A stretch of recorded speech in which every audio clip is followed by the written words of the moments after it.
की है। देख रहे हैं, हम अपनी जायदाद मांगने के लिए, हम अपना हक मांगने के लिए जाएं तो हमें आतंकी कह दिया जाता है। हम अपने हिस्सेदारी की बात करें तो हम आतंकवादी हैं। लेकिन हाँ, कोई अगर किसी की जमीन छीने, कोई किसी का मकान छीने, कोई किसी के हॉस्पिटल पर बम धमाके करे, कोई किसी को गाजा पट्टी से निकाल कर भगा दे, मार कर भगा दे, निकाल दे, मुसलमानों हमारे अंदर गैरत तो होनी चाहिए कि उल्टे ही इल्जाम हम पर दिया जा रहा है। उल्टे चोर कुतवाल को डांटे, चोरी ऊपर से सीना जोरे, चोरी भी कर रहा है और ये भी कह रहा है कि हाँ गलत ये है कि हम अपनी जमीन और अपने हक की बात करें तो हम आतंकी है। मुसलमानों हम हिंदुस्तानी हैं, हम हिंदुस्तान के रहने वाले हैं। इसी हिंदुस्तान की सरजमी पर जितने भी प्राइम मिनिस्टर आए सबका यही नारा था, सबने यही बात कही थी कि फिलिस्तीन कैसे आतंकवाद हो सकता है, हम फिलिस्तीन के साथ खड़े हैं। लेकिन आज देख लीजिए हालात कितने बदल गए हैं कि यही फिलिस्तीन जिन्होंने इजराइल को बसाया, यही फिलिस्तीन जिन्होंने इजराइल को जगह दी, मेरे प्यारे साथियों आज इन्हीं को आतंकवादी कहा जा रहा है। इसलिए मुसलमानों अपने अंदर गैरत पैदा करो कि हमारे मुल्क कहां जा रहे हैं और हम किस सिमत की तरफ जा रहे हैं। हमें आपको गौर करना चाहिए, गैरत आनी चाहिए और उन मासूम बच्चे के लिए दुआ करनी चाहिए। सबसे ज्यादा छोटे बच्चे पर वार किया गया, मासूम बच्चे को मारा गया। इस्लाम को जिहादी और आतंकवादी कहने वालों, इस्लाम तो मजहब है जिन्होंने ये कहा कि किसी बूढ़े को जंग के अंदर कत्ल ना करो, किसी बच्चे पर अटैक ना करो, किसी बच्चे को ना मारो, दरख्तों को ना जलाओ, देश की संपत्ति को नुकसान ना पहुंचाओ, कारोबार में आग ना लगाओ। इस्लाम तो वो मजहब है कि औरतों को जंग के अंदर ना मारो, बच्चे को ना मारो। जंग के अंदर कुछ भी देखा नहीं जाता है कि कौन बूढ़ा है कौन बच्चा है, लेकिन इस्लाम इसकी भी पाबंदी तुम्हें लगा रहा है और कह रहा है ऐ लोगों किसी बच्चे के ऊपर जुल्म ना करो, किसी औरत को ना मारो, किसी बूढ़े को कत्ल ना करो। इस्लाम ही तो मजहब है। लेकिन हाँ इल्जाम हम ही पर आएंगे। अल्लाह के रसूल सल्लल्लाहु अलैहि वसल्लम के पास एक बहुत बड़ा दुश्मन यमामा का गवर्नर है, नाम है सुमामा इब्न उसाल। मौके की तलाश में रहता था कि कब अल्लाह के रसूल को मिले, गर्दन उड़ा दिए जाएंगे। सहाबा को गालियां देने वाले इतना बड़ा कट्टर दुश्मन पकड़कर लाया जाता है, कैदी बनाकर लाया जाता है, मस्जिद नबवी में लाया जाता है। खबर होती है अल्लाह के रसूल सल्लल्लाहु अलैहि वसल्लम को कि मदीने में सुमामा इब्न उसाल की गिरफ्तारी हुई है। अल्लाह के रसूल यही सुमामा है, यमामा का गवर्नर है, आपको गालियां देते थे, आपके सहाबा को गालियां देते थे। आपने फरमाया सुमामा इब्न उसाल को मस्जिद नबवी के सुतून से बांध दो, मस्जिद नबवी के सुतून से बांध दो। सुमामा इब्न उसाल को बांध दिया गया।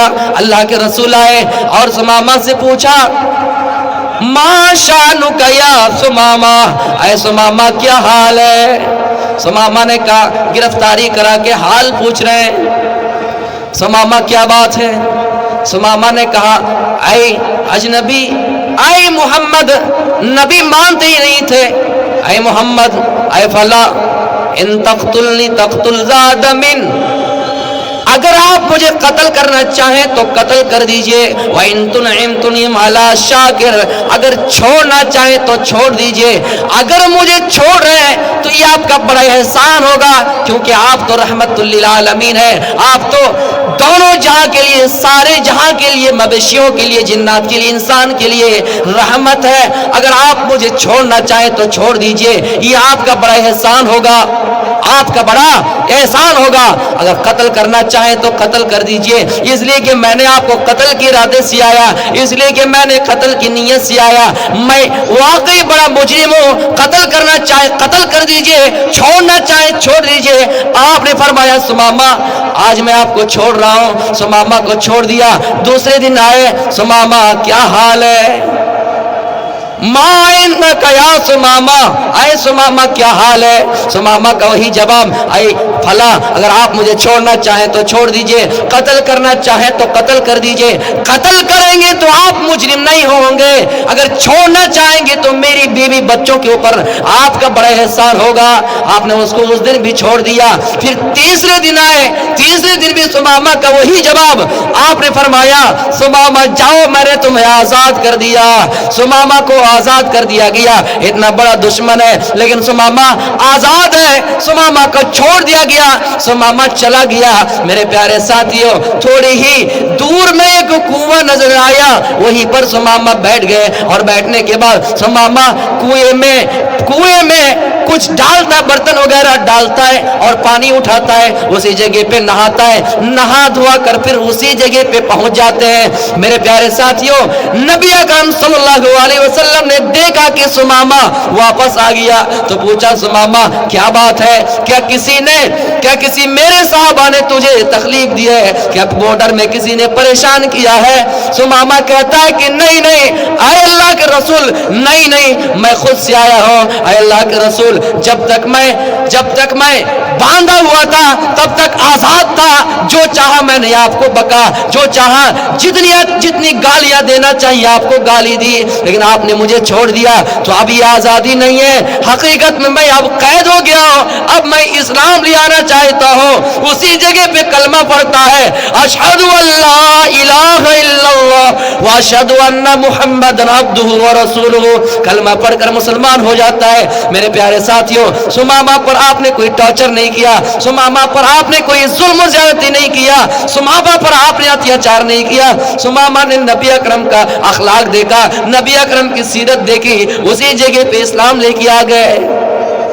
उसके बाद सुमामा ने कहा, ऐ मोहम्मद सल्लल्लाहु अलैहि वसल्लम, जानते हैं इस्लाम लाने से पहले ये जो मदीना शहर है, ये जो आपकी बस्ती है, मैं दुनिया की सारी बस्तियों से आपकी बस्ती को गंदी कहलाया करता था। आपके शहर को गंदा शहर कहलाया करता था, और आपका चेहरा जो है मैं सबसे आपका चेहरा गंदा समझा करता था।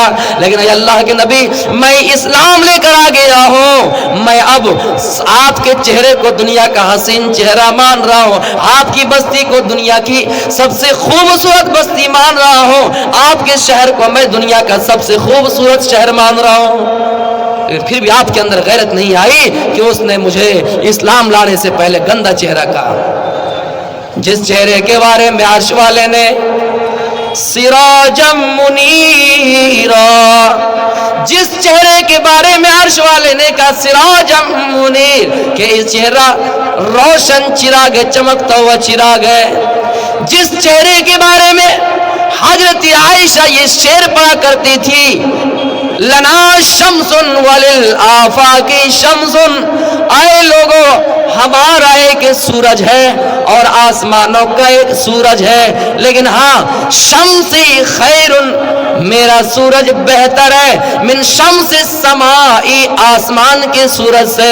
हाँ, इसलिए कि फइन्न शम्सा ततलुउ बाद फजरिन व शम्सी तालिउन बाद इशा, मेरा सूरज तो वो है जो रात के वक्त ईशा के बाद मेरे बिस्तर पे आके चमकता है। आसमान का सूरज तो है जो दिन के उजाले में चमकता है, दिन की रोशनी में चमकता है। मेरा सूरज रात में जब मेरे बिस्तर पे आते हैं तो चमक उठता है। मेरे प्यारे साथियों, जिस चेहरे के बारे में आयशा ने सूरज से तशबीह दी और कहा आसमान के सूरज से मेरा सूरज बेहतर है, अल्लाह के रसूल को आयशा चेहरा, अल्लाह के रसूल के चेहरे को, अल्लाह के रसूल को खूबसूरत चेहरा का और सूरज से तशबीह दिए।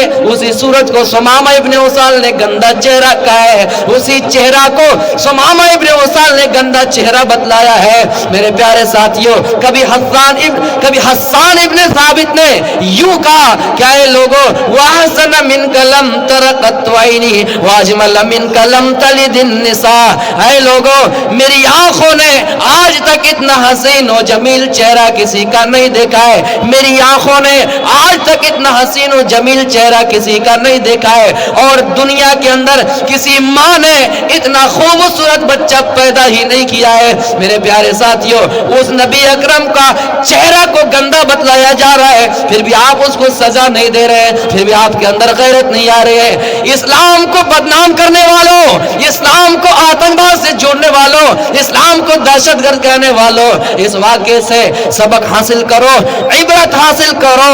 اللہ کے رسول صلی اللہ علیہ وسلم نے ثمامہ کے اوپر پریشر نہیں ڈالا، ثمامہ نبی اکرم کے اخلاق سے اسلام لے کر آ گئے۔ تو میرے پیارے ساتھیوں، اسلام اگر اپنا حق مانگے، مسلمان اگر اپنا حق مانگے تو کیا کہا جاتا ہے کہ مسلمان آتنکوادی ہیں، لیکن ہاں آپ کے زمین پر کوئی چڑھائی کرے تو کہے گا اے بھائی یہ دیش بھکت ہے۔ تو میرے پیارے ساتھیوں، ہمیں اور آپ کو ہوش کے ناخن لینے کی ضرورت ہے۔ ہم اور آپ دنیا کر رہے ٹھیک ہے، لیکن ضروری ہے کہ ایک مسلمان ہونے کے ناطے ہم ان کے لیے دعا کریں۔ ضروری ہے کہ قبلہ اول کی ہم اور آپ حفاظت کریں، کیونکہ قبلہ اول مسجد اقصی سے ہمارا رشتہ اس وقت تک قائم رہے گا جب تک قرآن چیخ چیخ کر اعلان کرتا رہے گا سبحان الذی اسری بعبدہ لیلا من المسجد الحرام الی المسجد الاقصی، کہ لوگوں بڑی بابرکت ہے وہ ذات جس نے نبی اکرم کو معراج کا سفر کرایا مسجد اقصی سے مسجد حرام تک۔ میرے پیارے ساتھیوں، مسجد اقصی کا ذکر قرآن میں موجود ہے، کیوں نہ ہم دل لگائیں، کیوں نہ ہم اس سے محبت کریں، کیوں نہ ہم آزادی کی لڑائی لڑیں، کم از کم ہم بیٹھے دعا تو کر سکتے ہیں، کم از کم ہم اپنے ایمان کو مضبوط تو کر سکتے ہیں۔ مسجد اقصی سے ہمارا رشتہ اس وقت تک جڑا رہے گا۔ اس لیے میرے پیارے ساتھیوں، اگر ضرورت پڑے تو ہم اپنے پیسوں کو بھی خرچ کریں گے، ضرورت پڑے، لیکن ہاں ہماری دعائیں قبول نہیں ہوتی ہیں۔ اس کی وجہ یہی ہے، قرآن میں اللہ رب العالمین فرماتا ہے وَمَنْ أَعْرَضَ عَنْ ذِكْرِي فَإِنَّ لَهُ مَعِيشَةً ضَنْكًا وَنَحْشُرُهُ يَوْمَ الْقِيَامَةِ أَعْمَىٰ۔ جب لوگ اللہ کو ذکر کرنے سے، اللہ کو یاد کرنے سے، اللہ کے ذکر سے غافل ہو جائیں گے، اعراض کرنے لگیں گے، منہ موڑ لیں گے، تو ان کی روزیوں میں تنگی ہو جائیں گی، ان کی دعائیں قبول نہیں ہوں گی، ان کی روزیوں میں تنگی ہو جائے گی، برکت نہیں ہوں گی، اور اس شخص کا انجام یہ ہوگا قیامت کے دن جب اسے اٹھایا جائے گا تو اندھا کر کے اٹھایا جائے گا۔ کسی نے کہا آنکھ تو ہوگی لیکن وہ دیکھنے سے محروم ہو جائیں گے، کسی نے کہا آنکھ ہی نہیں ہوگی، لیکن ہاں میرے بھائیوں، یہی وجہ ہے کہ ہم اللہ کے ذکر سے غافل ہوئے ہیں اور ہم پر طرح طرح کے عذاب مسلط کر دیے جاتے ہیں۔ قرآن کی آیت نازل ہوئی، قرآن کی آیت تلاوت کی جاتی ہے، تلیت هذه الآیہ عند النبی صلی اللہ علیہ وسلم یا ایھا الناس کلوا مما فی الارض حلالا طیبا، اے لوگو جو ہم نے تمہیں زمین میں رزق دیا ہے پاکیزہ اور حلال رزق کو کھاؤ۔ اتنے میں ایک صحابی کھڑے ہوئے جن کا نام سعد ابن ابی وقاص ہے، کھڑے ہو کر اللہ کے رسول سے کہا اے اللہ کے رسول آپ ہمارے لیے دعا کر دیجئے تاکہ ہماری دعا قبول ہو جائے، مسلمان پر ظلم و زیادتی کے پہاڑ توڑے جائیں، ہم دعا کریں تو اللہ رب العالمین ہماری دعا قبول کر لیں۔ میرے پیارے ساتھیوں، اللہ کے رسول نے کہا سعد دعا کرنے کی ضرورت نہیں ہے، اپنی خوراک کو پاک کر لو، حلال کھاؤ، حرام سے بچو، جائز طریقے پر چلو، ناجائز طریقے سے بچ جاؤ، حلال کو اپناؤ گے تمہاری دعا قبول ہو جائے گی۔ اطیب مطعمک، اپنے خوراک کو پاک کر لو، اپنی غذا کو پاک کر لو، تمہاری دعا قبول ہو جائے گی۔ اس کے بعد اللہ کے رسول نے فرمایا اللہ کی قسم، اس رب کی قسم جس کے قبضہ قدرت میں میری جان ہے، جس بندے نے، اگر کسی بندے نے، کسی انسان نے حرام کا ایک لقمہ بھی اپنے پیٹ کے اندر ڈالا، حرام کا ایک لقمہ بھی کھایا، اس شخص کی 40 روز تک کوئی عبادت قبول نہیں ہوگی، عبادت قبول نہیں ہوگی تو ہماری دعائیں کہاں سے قبول ہوگی؟ اور پھر اس کے بعد فرمایا جس بندے کی پرورش سود سے ہو، جس بندے کی پرورش ربا سے ہو، اس کے لیے آگ بہتر ہے، جہنم بہتر ہے۔ میرے پیارے ساتھیوں، آج ہماری دعائیں قبول نہیں ہو رہی ہے، اس کی وجہ یہ ہے کہ ہمارا کھانا جو ہے حلال نہیں ہے، ہماری غذا جو ہے حلال نہیں ہے، ہماری غذا حرام ہے، ہم حرام کو اپنا لیے ہیں، حلال سے کوسوں دور چلے گئے ہیں۔ اس لیے میرے پیارے ساتھیوں، ہماری دعائیں قبول نہیں ہو رہی ہے اور ہم دنیا کے پیچھے बढ़ गए हैं, इतना बढ़ गए हैं कि मेरे प्यारे साथियों हमने आखिरत को ही फरामोश कर दिया। जिन आखिरत के बारे में अल्लाह के रसूल ने कहा कि ये आखिरत की जिंदगी ज्यादा बाकी रहने वाली है और ज्यादा बाकी रहने वाली है और दुनिया के मुकाबले में बहुत ज्यादा बेहतर है। मेरे प्यारे साथियों, दुनिया की मिसाल ही है, एक बादशाह जब किसी मैदान का सफर करता है और ऐसे जगह पे उसकी सांस रुक जाती है, प्यास से तड़पने लगता है और पानी का एक घोंट, पानी का चंद घोंट के लिए परेशान हो जाता है।